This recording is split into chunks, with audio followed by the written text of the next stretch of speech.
Hey guys, welcome back to another class for NEET 2023 students on Competition Galaxy। तो चलिए बात करते हैं, जैसा कि आप लोगों ने थंबनेल में तो टॉपिक का नाम देख ही लिया होगा। उस टॉपिक का नाम है इम्यूनिटी।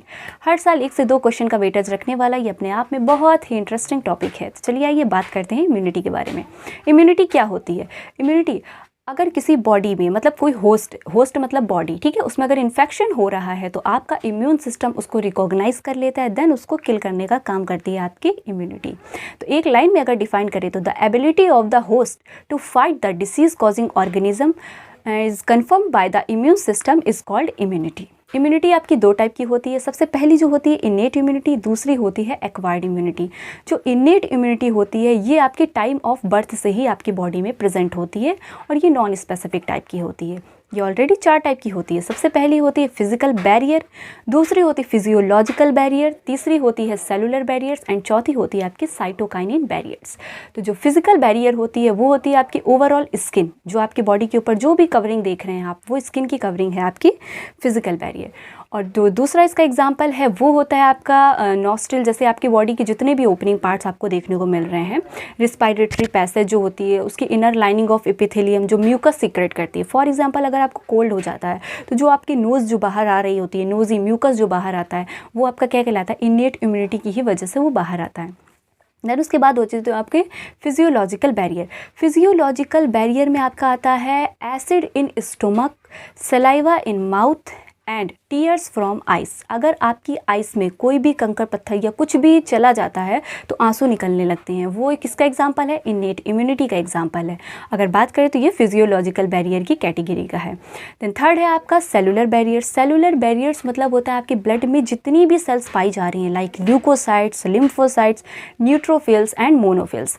एक दिया है उसमें PMNL, पॉलीमॉर्फोन्यूक्लियर ल्यूकोसाइट्स, ठीक है। ये सब किसके एग्जाम्पल हैं? सेलुलर बैरियर्स के। देन फोर्थ है आपका साइटोकाइनिन बैरियर्स। जो साइटोकाइनिन बैरियर्स होते हैं ये क्या करते हैं, जैसे आपकी किसी भी बॉडी में कहीं भी अगर कोई इन्फेक्शन हो रहा है तो उसके आसपास की सेल को बचाने के लिए, मतलब इन्फेक्शन उतनी ही दूर तक रहे, किसी दूसरे ऑर्गन में ना ट्रांसप्लांट हो जाए, किसी दूसरे ऑर्गन में ना ट्रांसफ़र हो जाए, इसलिए उसको बैरियर की तरह काम करते हैं। वहाँ एक प्रोटीन सीक्रेट करती है जिसे बोलते हैं इंटरफेरॉन्स। ये क्या कहते हैं? इंटरफेरॉन्स कहाँ होते हैं? आपके साइटोकाइनिन बैरियर्स में होते हैं। तो ये इनेट इम्यूनिटी 4 टाइप की पढ़ ली हमने। अब इसके बाद जो दूसरी आती है वो होती है आपकी एक्वायर्ड इम्यूनिटी। एक्वायर्ड इम्यूनिटी जो होती है वो आपकी स्पेसिफिक टाइप की होती है।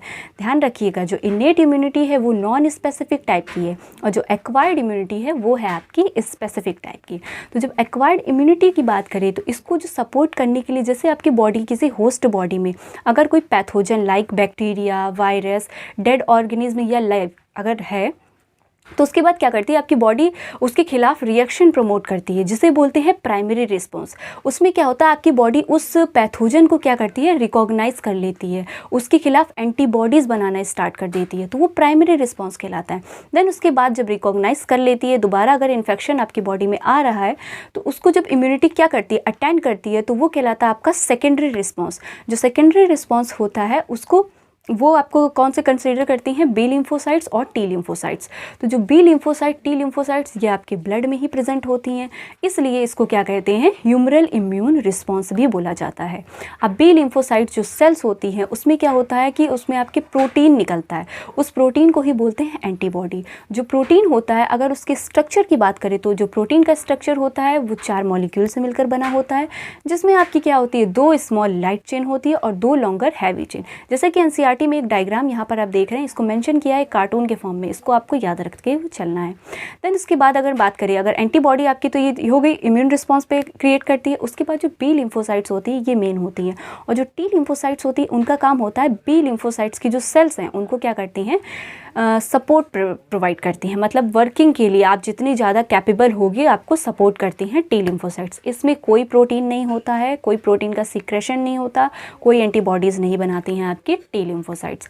हालांकि अब ब्लड में ही सारी एंटीबॉडीज़ बन रही हैं, इसलिए इसको बोलते हैं ह्यूमरल इम्यून रिस्पॉन्स। ये रिस्पॉन्स भी 2 टाइप का होता है, एक होता है एंटीबॉडी मीडिएटेड, दूसरा होता है सेल मीडिएटेड रिस्पॉन्स। जो एंटीबॉडी मीडिएटेड होता है वो तो क्या करता है? कोई भी एंटीजन आपकी बॉडी में आया तो उसके खिलाफ एंटीबॉडी बनाई, देन उसको किल कर दिया।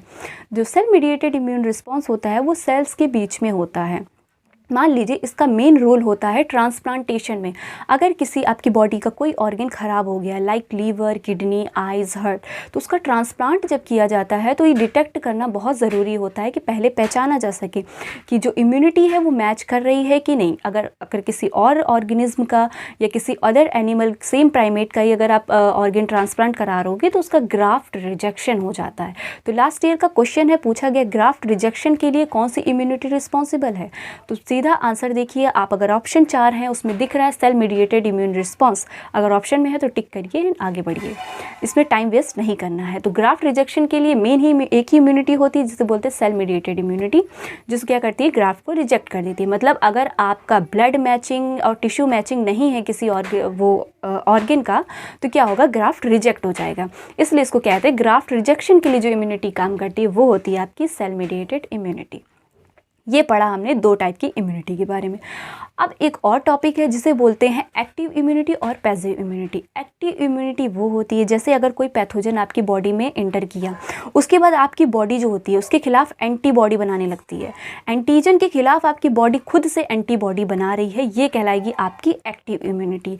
हालांकि अब हमारी खुद से बॉडी बना रही है इसलिए इसका रिस्पॉन्स जो होता है थोड़ा सा स्लो होता है, लेकिन ये काफ़ी लॉन्ग टाइम तक का होता है। और उसके बाद अगर बात करें पैसिव इम्यूनिटी, तो जो पैसिव इम्यूनिटी होती है वो हमें मिलती है बाहर से। लाइक अगर रेडीमेड एंटीबॉडी अगर आपकी बॉडी में आ रही हैं, रेडीमेड एंटीबॉडीज़ दी जा रही हैं। फॉर एग्जांपल बहुत ज़्यादा तबीयत ख़राब होती है, जब हम लोगों की फीवर हो जाता है, किसी भी टाइप का जब ज़्यादा इन्फेक्शन आपकी बॉडी में हो जाता है तो आप डॉक्टर के पास जाते हो। डॉक्टर इंजेक्शन और टैबलेट्स के थ्रू आपके ऊपर आपकी बॉडी में क्या करता है, रेडीमेड एंटीबॉडीज़ डाल देता है। तो इसे क्या कहेंगे आप, पैसिव इम्यूनिटी कहेंगे। ठीक है, बाहर से अगर कोई भी एंटीबॉडी आपको मिल रही है वो कहलाएगी हमेशा पैसिव इम्यूनिटी। जो आपकी खुद की बॉडी बना रही है एंटीबॉडी वो कहलाएगी एक्टिव इम्यूनिटी। तो पैसिव इम्यूनिटी का एक और एग्जांपल है, जैसे अगर मदर की स्टार्टिंग जो होता है, स्टार्टिंग पीरियड ऑफ लैक्टेशन, जिसमें येलोविश कलर का मिल्क निकलता है जिसे बोलते हैं कोलेस्ट्रम, ये भी एक एग्जांपल है आपका पैसिव इम्यूनिटी का, क्योंकि ये खुद की बॉडी नहीं बना रही है, मदर से हम लोग ले रहे हैं कोलेस्ट्रम, क्या मिल्क फीड करते हैं, देन उसके बाद हमें उसमें बहुत सारी इम्यूनिटीज़ भी मिलती हैं। जो इम्यूनिटी मेन मिलती है उसका नाम है IgA। IgA इम्यूनिटी मिलती है मम्मी के मिल्क से, जो कोलेस्ट्रम मिल्क निकलता है स्टार्टिंग पीरियड ऑफ लैक्टेशन में, उसमें होती है इम्यूनिटी आपकी IgA। देन उसके बाद जब आप मदर से कनेक्ट होते हो, पेट के अंदर जब हम लोग होते हैं, मम्मी और जो एक बच्चे में जो कनेक्शन होता है बाय प्लेसेंटा के थ्रू भी बहुत सारी इम्यूनिटी जो होती है मदर ट्रांसफ़र करती है अपने चाइल्ड में। देन इसके बाद ये हो गई आपकी एक्टिव और पैसिव इम्यूनिटी का एग्जांपल, याद रखिएगा। उसके बाद बात करते हैं इम्यून सिस्टम। हमारी बॉडी में इम्यून सिस्टम कहाँ पर होता है, तो जो इम्यून सिस्टम होता है, मेन इम्यून सिस्टम होता है वो होता है लिम्फॉइड ऑर्गन्स। लिम्फॉइड ऑर्गन आपकी बॉडी में प्रेजेंट होते हैं। जो मेन लिम्फॉइड ऑर्गन होता है वो होता है आपका बोन मैरो, दूसरा होता है थाइमस जिसे बोलते हैं प्राइमरी लिम्फॉइड ऑर्गन। देन उसके बाद होता है सेकेंडरी लिम्फॉइड ऑर्गन में कौन कौन से आते हैं, स्प्लीन, ठीक है, tonsil and Peyer patches of small intestine. Then उसके बाद होता है लिम्फ नोड्स, ठीक है, और हाँ लिम्फ नोड्स। इसके बाद अगर बात करें प्राइमरी में क्या होता है, जो प्राइमरी लिम्फॉइड ऑर्गन होते हैं उसमें बोन मैरो में क्या होता है, हालांकि आपकी ब्लड की जितनी भी सेल्स होती है सब बोन मैरो में ही बनती हैं। वहीं पर आपकी लिम्फोसाइट्स का भी क्या होता है, डिफ्रेंशिएशन होता है, जनरेशन होता है, वहीं बनती हैं, डिवाइड होती हैं प्राइमरी लिम्फॉइड ऑर्गन्स में। उसके बाद क्या करती हैं, ये माइग्रेट कर जाती हैं सेकेंडरी, माइग्रेट मतलब पहुँच जाती हैं सेकेंडरी लिम्फॉइड ऑर्गन।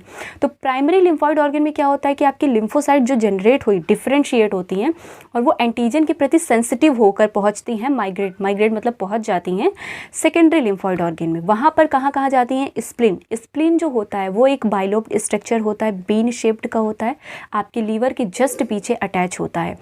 देखने में ये ब्राउनिश कलर का होता है, एक मांस का गुच्छा होता है। अगर आप इसको बीच से कट करोगे तो बिल्कुल मर्चेंटा रेड, बिल्कुल ब्राइट रेड कलर का आपको देखने को मिलेगा।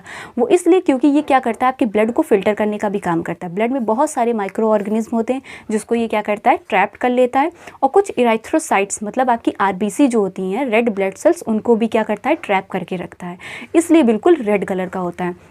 अब स्प्लीन के बाद आती हैं आपके लिम्फ नोड्स। जो लिम्फ नोड्स, ये सेकेंडरी ऑर्गन की बात करें, सेकेंडरी लिम्फॉइड ऑर्गन। जो लिम्फ नोड्स होते हैं ये आपकी बॉडी में एक क्या होता है, ये सॉलिड स्ट्रक्चर होता है, सॉलिड डॉटेड स्ट्रक्चर होता है जो आपकी बॉडी में प्रेजेंट होते हैं। ये क्या करते हैं, एक साइट प्रोवाइड करते हैं आपकी लिम्फोसाइट्स को। साइट प्रोवाइड, जितने भी सेकेंडरी लिम्फॉइड ऑर्गन है ये सब साइट प्रोवाइड कर रहे हैं आपकी लिम्फोसाइट सेल्स जो हैं, जिनका मेन काम है एंटीजन को किल करने का, उनको एक साइट प्रोवाइड करते हैं, ठीक है। उसके बाद अगर बात करते हैं जो लिम्फ नोड्स होते हैं ये आपकी बॉडी में हर जगह प्रेजेंट होते हैं। और एक है थाइमस। अगर इसके एक स्ट्रक्चर की बात करें तो जो आपके लिम्फ नोड थाइमस जो है, जैसे कि आप यहाँ डायग्राम में स्ट्रक्चर देख रहे हैं, एनसीईआरटी में मेंशन है। तो इसमें क्या है, थाइमस जो होता है, जब आप चाइल्ड जब एक जन्म लेता है, जब एक बच्चा लेता है, उस समय इसका साइज बहुत लार्ज होता है।